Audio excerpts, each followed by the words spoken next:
सभी को नमस्ते और जय श्री राम। आज का वीडियो उनके लिए है जो सनातन धर्म और इससे जुड़े अनुष्ठान यानी अग्निहोत्र आदि को महज अंधविश्वासी समझते हैं और इसको अपमानित करने का मौका बारंबार ढूंढते रहते हैं। आज का वीडियो उन लोगों के गाल पर एक तमाचा रहेगा। उससे पहले मैं इस वीडियो का सारा श्रेय मेरे मित्र वैदिक फाइल्स को देना चाहता हूँ, क्योंकि उनके पोस्ट के बदौलत मुझे इसके बारे में जानकारी हुई और मैंने थोड़ा बहुत इसके ऊपर रिसर्च किया। मेन टॉपिक के ऊपर जाने से पहले आप सभी को मैं कहना चाहता हूं कि अब तक अगर आप सबने हमारे चैनल ऑथेंटिक गुरुकुल को सब्सक्राइब नहीं किया है तो जाकर सब्सक्राइब कर दीजिए और नोटिफिकेशन बेल ऑल पर सेट कीजिए, ताकि जब भी हम वीडियो डालें आप सबको हमारी लेटेस्ट वीडियो की जानकारी मिलती रहे। तो चलिए टॉपिक के ऊपर चलते हैं। 3 दिसंबर 1984 को मध्य प्रदेश की राजधानी भोपाल में एक भयानक घटना घटी। उस दिन यूनियन कार्बाइड कंपनी के प्लांट में तकनीकी खराबी के कारण मिथाइल आयनोसाइड नामक गैस का रिसाव हो गया। यह गैस वायरस की तरह तेजी से फैल गई और भोपाल को आपातकालीन स्थिति में डाल दिया। इस घटना में 1000 लोगों की मौत हो गई और अनेकों को गंभीर चोटें पहुंची। सरकारी आंकड़ों के अनुसार 15,000 से अधिक लोगों की मौत हो गई, लेकिन वास्तविक संख्या इससे कहीं अधिक थी। यह घटना भारतीय इतिहास में भोपाल गैस त्रासदी नाम में दर्ज होगी। मुझे पता है इसके बारे में आपको पहले से पता होगा या कहीं ना कहीं और कभी ना कभी आपने ज़रूर सुना होगा, लेकिन जो मैं आपको बताऊंगा वो सिर्फ केंद्र सरकार के पन्नों में ही दबा रह गया। इसके बारे में बहुत कम लोग जानते होंगे। जो भी तथ्य मैं आपके सामने रखूंगा, अगर आपको लगता है कि मेरा तथ्य सही नहीं है तो खुद आप जाकर इसके बारे में रिसर्च कर सकते हैं, या फिर सबसे अच्छा होगा कि आप जाकर मध्य प्रदेश सरकार के ऑफिशियल साइट में जाकर इसके बारे में देख सकते हैं। उस रात को जब गैस लीक होता है तो सफोकेशन की वजह से लोगों में भगदड़ मच जाता है। लोग उस प्लेस को छोड़कर दूर भागने को प्रयास करते हैं और सभी घरों के ऊपर इसका प्रभाव पड़ता है। जाहिर सी बात है, वहां रहने वाले कुशवाहा परिवार के ऊपर भी इसका प्रभाव पड़ने वाला था, तो उनके ऊपर भी प्रभाव पड़ता है। कुशवाहा जी जो पेशे से टीचर होते हैं, रात को 1:30 के समय उनकी वाइफ की वोमिटिंग साउंड सुनकर उठ जाते हैं। Soon he and his children also began coughing, feeling chest pain, burning in the eyes and suffocation. Looking out of their home, they saw people fleeing in panic. One of them told Kushwaha of the gas leak in the Union Carbide factory about a mile away.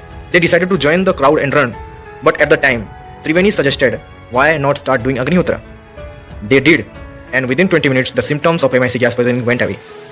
उस समय वो लोग भी सोचते हैं कि दूसरे लोगों की तरह वो भी उनको ज्वाइन करें और यहाँ से चलने की ट्राई करें, पर उस दरमियान उनकी वाइफ उन्हें सजेस्ट करती है कि क्यों ना हम इस समय अग्निहोत्र करें, और उनकी वाइफ को बात मानकर वो भी अग्निहोत्र करना स्टार्ट कर देते हैं। और 20 मिनट्स में देखिए, 20 मिनट्स में ये जो भयंकर गैस की असर था वो खत्म हो जाता है। जिससे वो इस भयंकर त्रासदी में अपने जान बचा पाए, उसको आपने पढ़ा। अब दूसरा एग्जाम्पल देख लीजिए, जो कि है राठौड़ परिवार के लिए। ML Rathod with his wife, 4 children, mother, brother lives near the Bhopal railway stations, where dozens of people died of MIC poisoning. Rathod, who had started doing Agnihotra 5 years ago, began doing the Homa and continued with the Trayambakam Homa. उस समय जो राठौड़ परिवार था वो भी अग्निहोत्र करना start कर दिया। जो राठौड़ जी थे वो 5 साल पहले अग्निहोत्र करना स्टार्ट कर दिए थे, पर उस दरमियान भी उन्होंने अग्निहोत्र करा और इस भयंकर त्रासदी से कुशवाहा परिवार की तरह वो भी अपना जान बचा पाए। These are the 2 examples of Agnihotra coming to the rescue of the gas-stricken people of Bhopal. ये 2 एग्जाम्पल है जो शो करता है कि उस भयंकर त्रासदी में किस तरीके से यज्ञ ने, अग्निहोत्र ने इन दोनों परिवार की जान बचाई। अब तक आपने ये देखा कि उस पर्टिकुलर टाइम जोन में किस तरीके से दोनों फैमिली वैदिक धर्म में बताई गई अग्निहोत्र के माध्यम से अपनी जान बचाते हैं। अब आप ये देखेंगे कि जो फैमिली इस दरमियान अफेक्टेड हो गई है, किस तरीके से यज्ञ के माध्यम से अपने आप को रिकवर करती है। The positive effects of Agnihotra benefited lot of gas affected people, and among them the experience of the Prajapati family stands out as the most outstanding one. Sri O.N. Prajapati's wife was severely affected and was in a very critical conditions. Sri Prajapati himself suffered severe irritation and redness of the eyes. His 2 sons were also badly affected. In such circumstances, he started performance of Agnihotra. Favorable results was inevitable. He himself got cured in a week. His wife, however, took months to get fully cured. One of his sons, who was 13 years old, was diagnosed to be suffering from TB.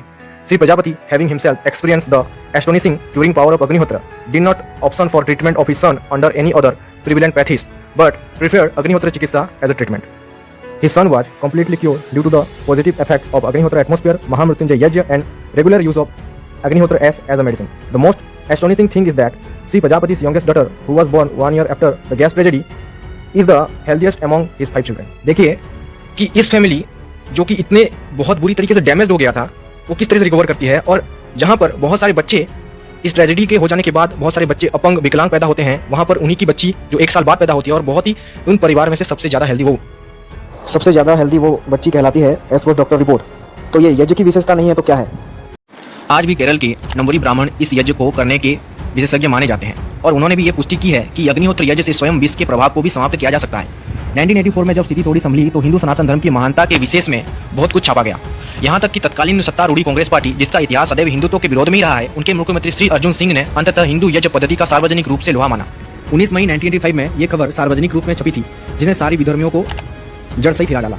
हालांकि जैसे जैसे समय बीतता गया, हिंदुत्व के प्रमाण और सिद्ध करने वाले हर दूसरी चीजों की तरह इस घटनाक्रम को भी इतिहास के पन्ने में दफन कर दिया गया। इसका एक उदाहरण हाल में ही देखने को मिला, जब 2013 में भोपाल गैस त्रासदी के पर Bollywood Bhopal a prayer for rain इस फिल्म में बहुत ही बेशर्मी के साथ ही पूरी घटनाक्रम को, जिसने अंतर्राष्ट्रीय सुर्खियां बटोरी थी, पूरी तरीके से गायब कर दिया गया।